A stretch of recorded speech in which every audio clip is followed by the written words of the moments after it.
The passage that Tyler chose as the scripture reading for his personal testimony is taken from Romans chapter 8, verse 31 through 38. Let us hear the word of the Lord. And I'm going to read from the New Revised Standard Version of the Bible. What then are we to say about these things? If God is for us, who is against us? He who did not withhold his own son,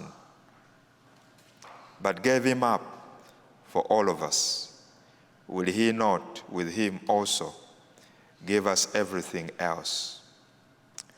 Who will bring any charge against God's elect? It is God who justifies. Who is to condemn? It is Christ Jesus who died, yes, who was raised, who is at the right hand of God, who indeed intercedes for us. Who will separate us from the love of Christ? Will hardship, or distress, or persecution, or famine, or nakedness, or peril, or sword? As it is written, for your sake we are being killed all day long. We are accounted as sheep to be slaughtered. No, in all these things we are more than conquerors, through him who loved us. For I am convinced that neither death, nor life, nor angels, nor rulers, nor things present, nor things to come, nor powers. That is the word of the Lord. And thanks be to the Lord. At this moment, let me invite Patricia Hall, who will come and introduce our speaker this morning. Let's clap for her as she comes.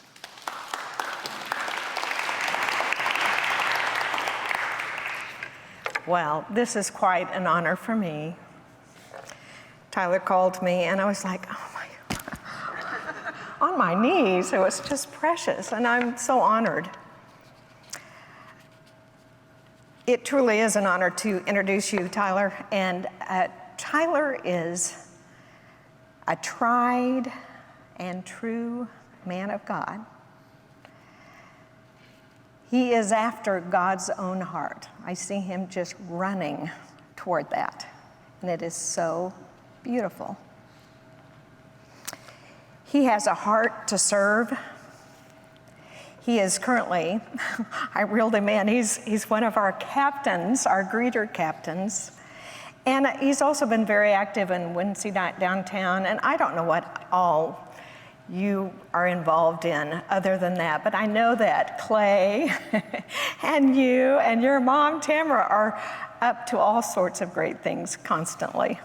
It's beautiful to watch. Tamara and I have been close just through our boys, and we've prayed for our boys for many, many years.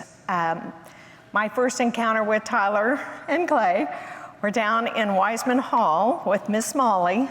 We did worship with these precious ones in elementary school, and there was Elizabeth, and there's Julia, and just so many. Courtney, just children of the church down worshiping, learning to worship the Lord.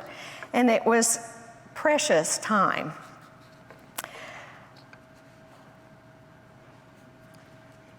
And sorry, I'm not a note person. I usually just speak off the top of my head, but I want to refer to some things because I don't want to forget. But as time has passed, Tyler and I have really, and I know it's the Lord's doing, created a real close bond through a parallel struggle, so to speak. And I know that you're going to hear more about that. But through that, I was involved in a program myself that to learn to how to walk life the way the Lord would have us walk life, you know? And we would talk and share these mutual struggles in different ways, but very similar. And it really gave us a bond that was only of God's doing. And I was able to share my experience, strength, and hope that he has truly found himself. And it was comforting for me because what that did was that reinforced what I was learning at the same time. So, you know, it was a mutual learning experience. So the Lord has purpose in these special friendships. He uses them to grow us, and it's through our struggles that we grow. Kind of stinks sometimes, but it really is. We don't learn when things are so easy. It's truly through the struggles that we grow in our faith and our closeness to the Lord. So it gives me great, great pleasure to introduce this dear young man. He is a new creation, and I pray that this brings glory to God. So, Tyler, onward, Christian soldier.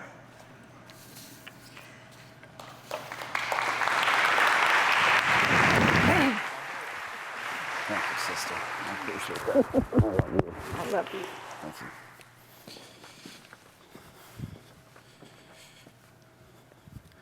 Good morning. Big crowds of people, my favorite thing.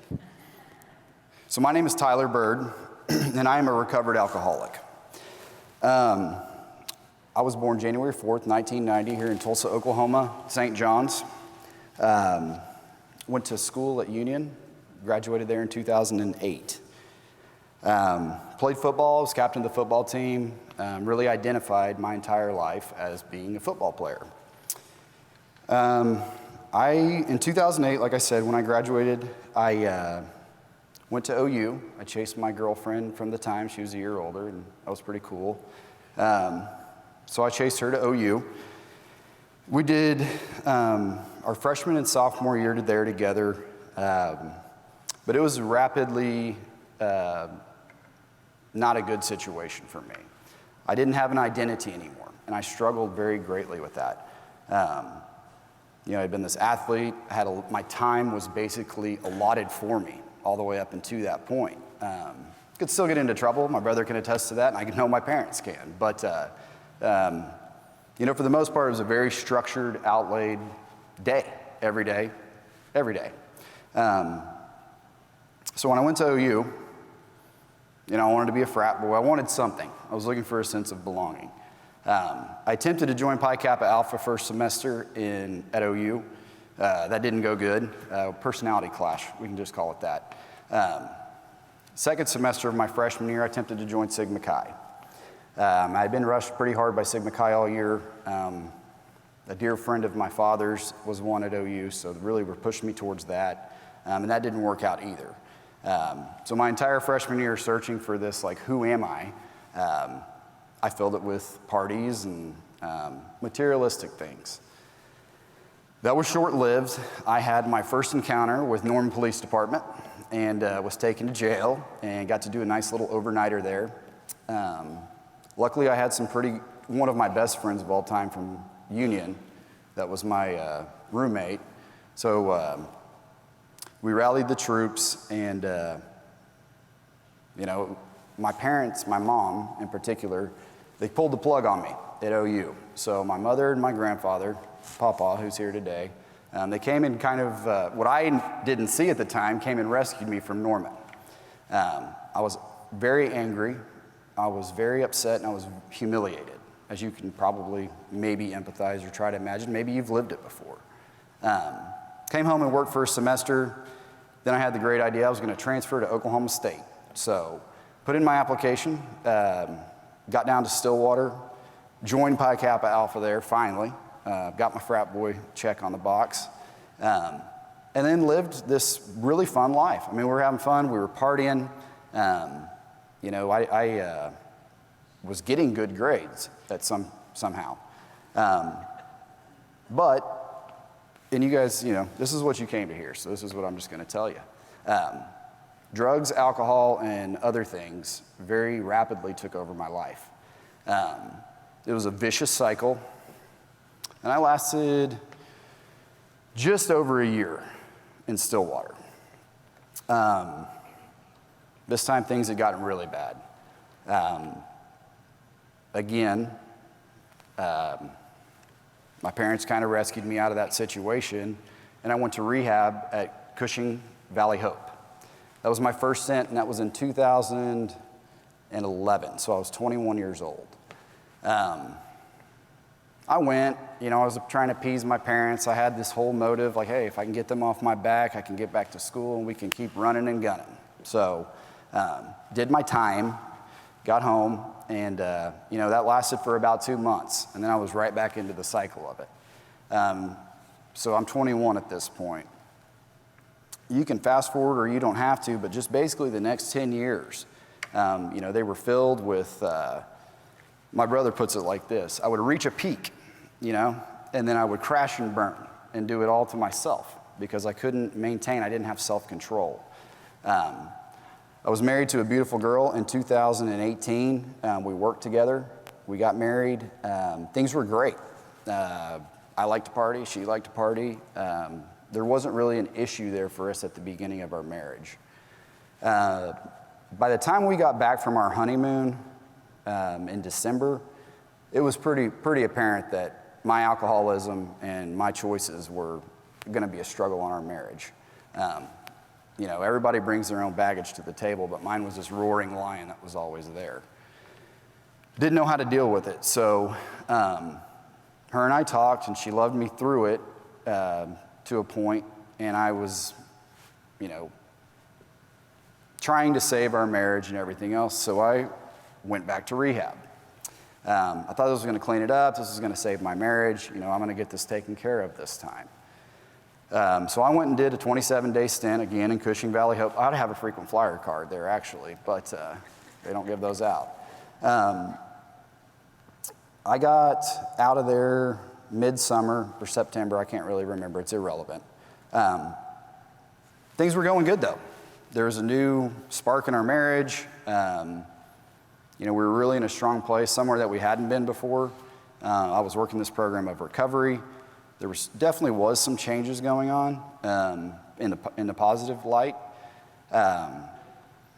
One thing kind of led to another, though, and there was some distance that had obviously occurred between the two of us from my alcoholism and then her choices and everything else, but there was a big gap between the two of us at this point.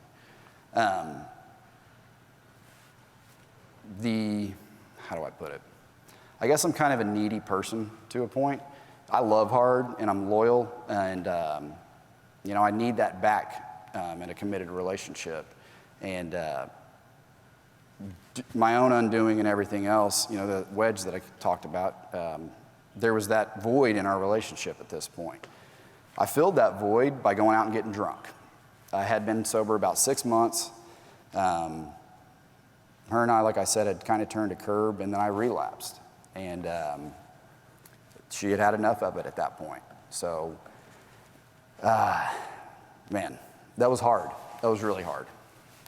So she told me she was filing for divorce, and she was coming to get her stuff, and she asked me if I would leave the house. So, trying to be respectful and save face and really not see them, to be completely honest with you. I left, and the first place I went was the liquor store. That was in 2020. That was in March of 2020. Then COVID hits 2 weeks later. From about March of 2020 until April 4th of 2021, I was drunk pretty much every day. If I wasn't drunk, I was nursing a drunk from the day before. There was no way to live life. I mean, I walk around about 210 pounds today. By the time I was done with this year-long daily bender, I was about 180 pounds, eyes were sunk in, just looked terrible. Looked like a homeless person, acted like a homeless person. I was looking at 3 federal charges. I was gonna have to go to jail. I had gotten pulled over for a DUI, like the 3rd or 4th one, and I was a habitual offender. It wasn't a nonviolent crime or anything like that, but I mean, I was driving around drunk. I was doing the wrong thing. That's a pretty big pill to swallow, because in federal court, you have to serve 85% of your term. There's no getting out early. There's nothing else like that. So the minimum I was looking at was 3 years. I had a very, very good attorney and paid him a lot of money, and he was able to get some stuff done to where I at least got to have Thanksgiving and Christmas with my parents and my family. Nothing was solved at this point. This is, November, December of 2021, or of 2020, pardon me. The new year comes, I'm still running and gunning, still looking at this time, still drinking, still partying, just really honestly ready to end it. I didn't want to go. Who would want to go to prison? I didn't want to go to prison.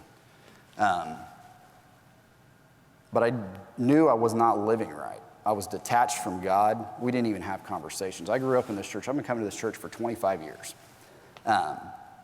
And my spirituality didn't exist anymore. I had no connection to God. I had no connection to my family. I was completely isolated with me and a jug of Fireball. And that's what we did every single day.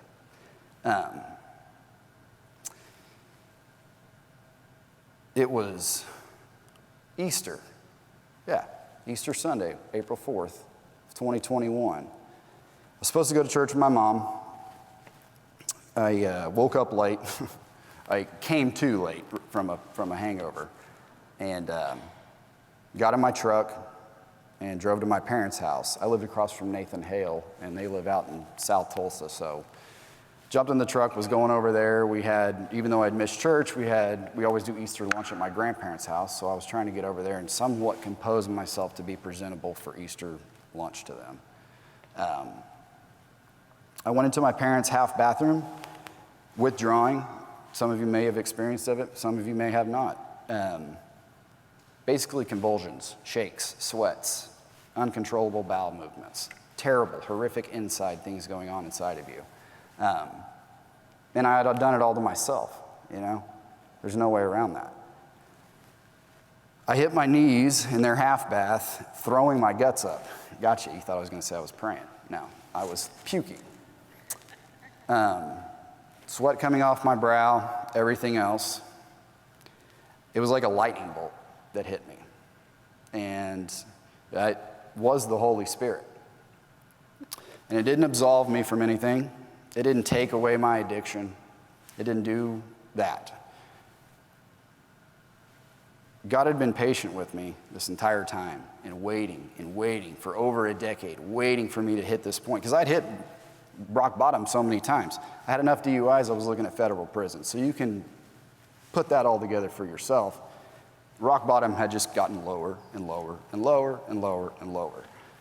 So far low that my standards of what I knew as a human, I had to adjust them.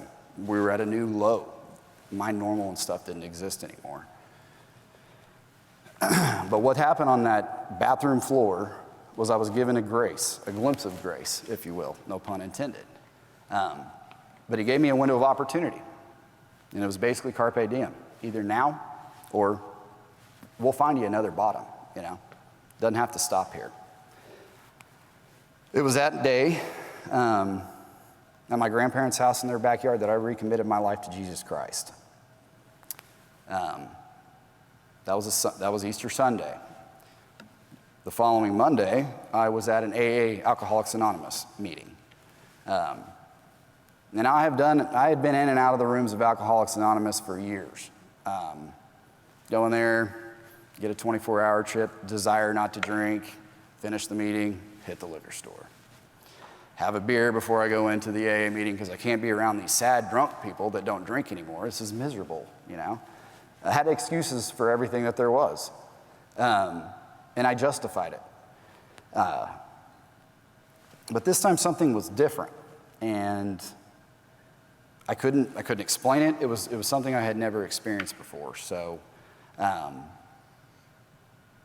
I was alone, and I hate being alone. But slowly but surely, I started to realize kind of what was happening here. I was being smelted down to be rebuilt. And I did have to lose everything, except basically my family. Didn't have a job. I was unemployed. We had lost our family business during COVID. Didn't have a wife anymore. My dogs loved me, so they stuck around. They didn't like me, but they stuck around. But I just, I had finally gotten sick and tired of being sick and tired. So I get involved in AA, and for once in these last 10 years I've been trying this, I actually got what they've been telling me, a sponsor. So I got a guy that has about 28 years sober that kind of helped me navigate some of these uncharted waters for me. It was very, very apparent to me that this was going to be the only way that if I was going to maintain anything like a normal life, this was really all that was going to work for me. I tried Celebrate Recovery, I tried NA, I tried coming to church, it wasn't quite enough.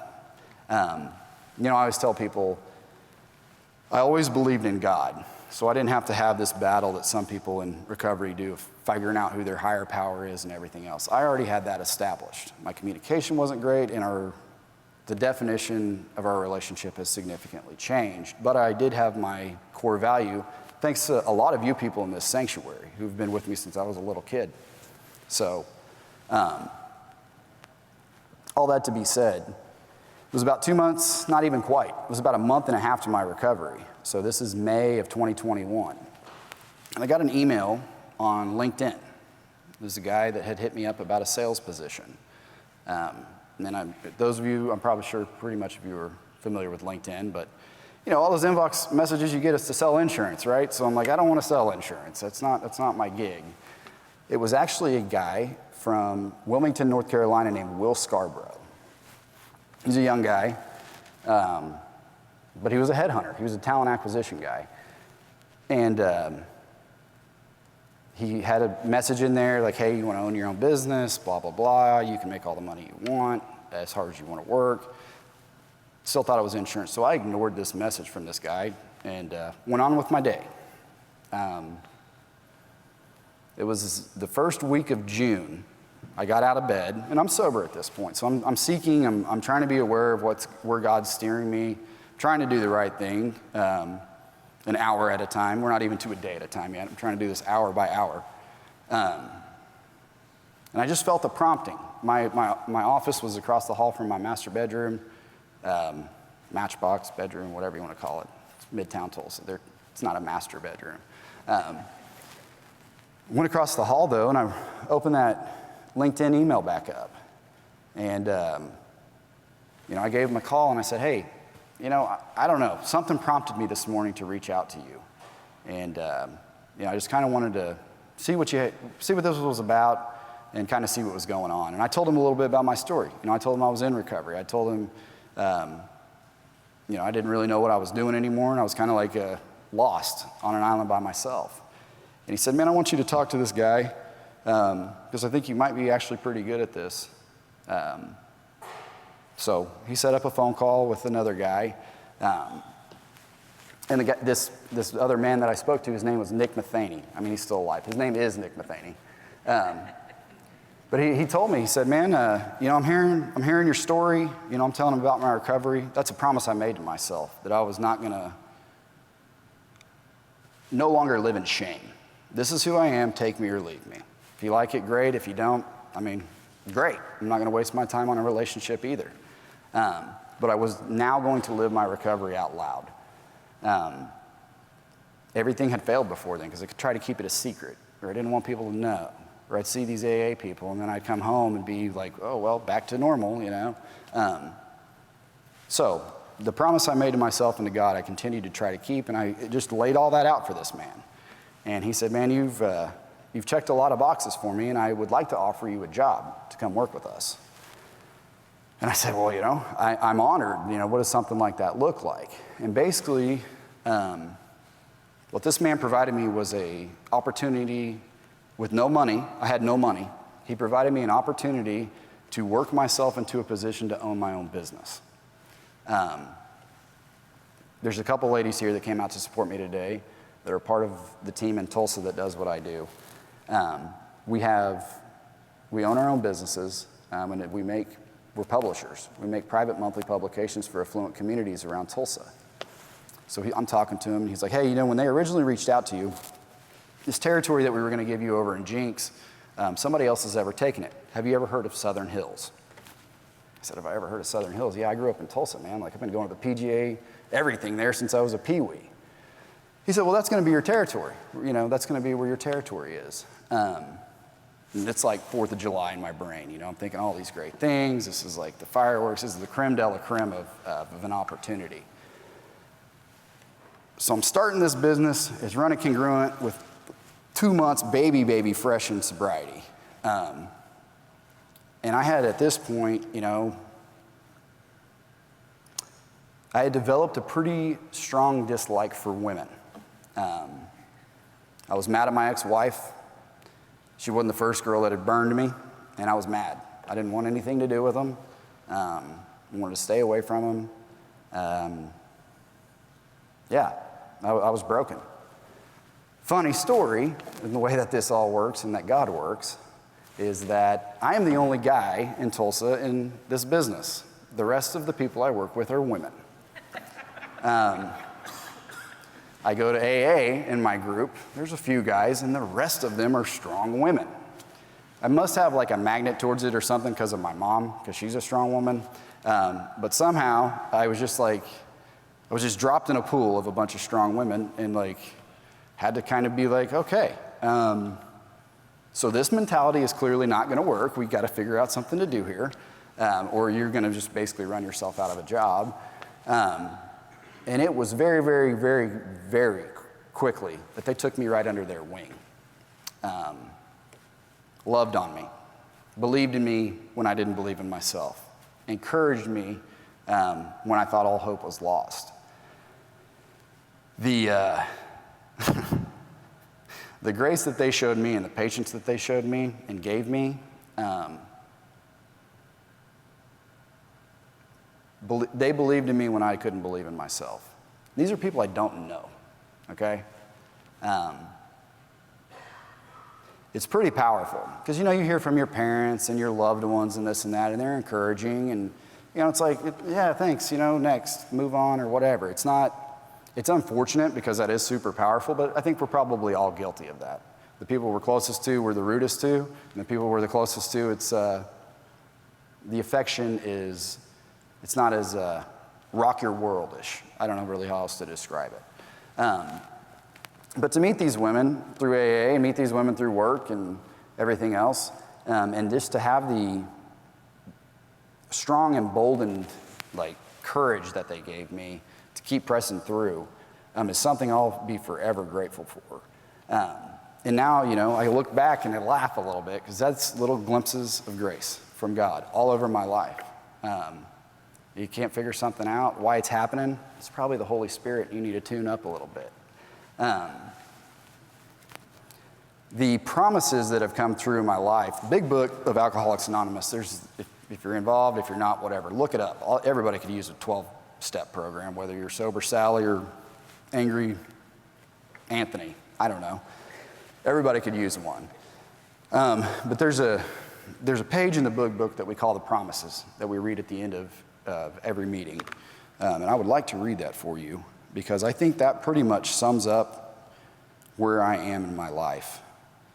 I should have had this pulled up, I apologize. I do know the page it's on though, so that's good.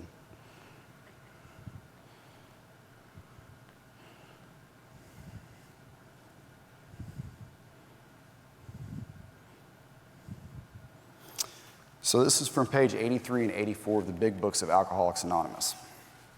It says, we are painstaking about this phase of our development. We will be amazed before we are halfway through.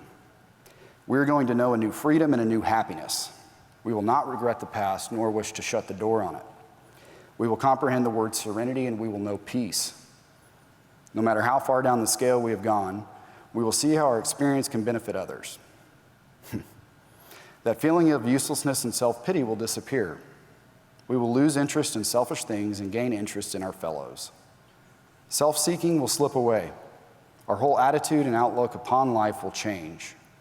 Fear of people and economic insecurity will leave us. We will intuitively know how to handle situations which used to baffle us. We will suddenly realize that God is doing for us what we could not do for ourselves. Then it asks this question: are these extravagant promises? We think not. They are being fulfilled among us, sometimes quickly, and then in my case, sometimes slowly. They will always materialize if we work for them. I live my life by that creed today.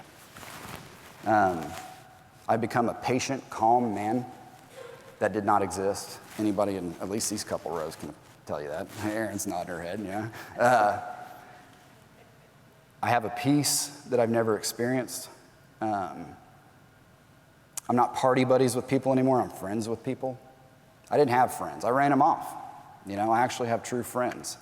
I've gotten very involved with Wednesday night downtown with Pastor Wambugu in the Seekers class, really getting into the Bible and learning the Bible. God allowed me to get my program of Alcoholics Anonymous solidified. The program of Alcoholics Anonymous pushed me back into my relationship with Christ. And I am beyond blessed to stand here in front of you. I still have my issues, tons of them.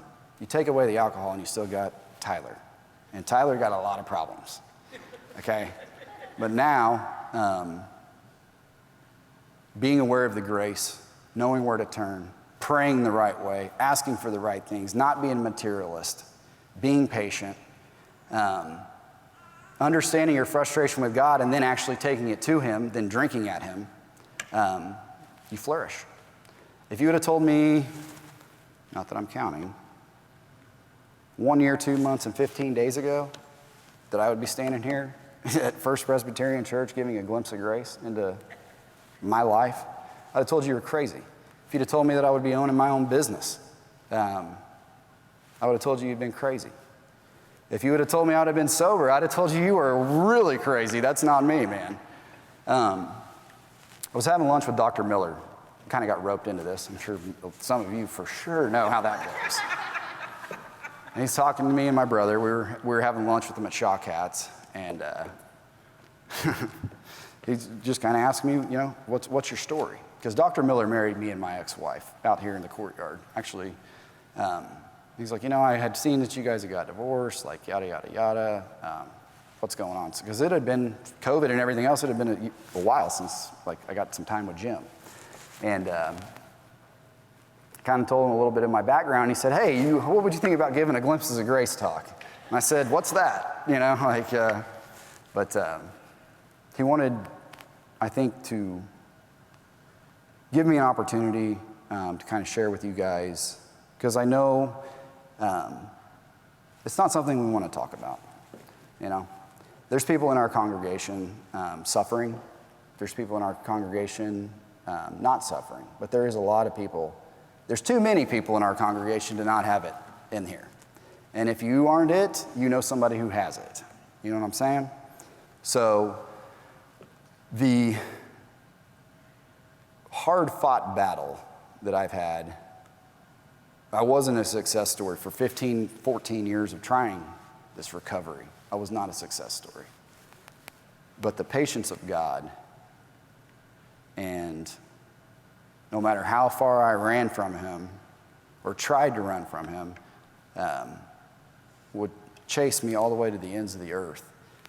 And realizing that and accepting that, because acceptance, I believe, is the key. Accepting the love and the promises and the great I ams, that was a hard pill for me to swallow too. I couldn't understand that kind of love. And this is all comes together all at a head at the same time. I launched my business 2 weeks ago officially after a year of building it up. That nobody quit on me. That's not normal. Usually they're ramped up and running in 4 to 6 months. But my team didn't quit on me. My corporate team didn't quit on me. Should have, could have. But I just come before you completely humbled and with nothing but an attitude of gratitude, because I shouldn't be here. I should be dead. I should be in prison. I should be. I stand before you over a year and some change sober, and a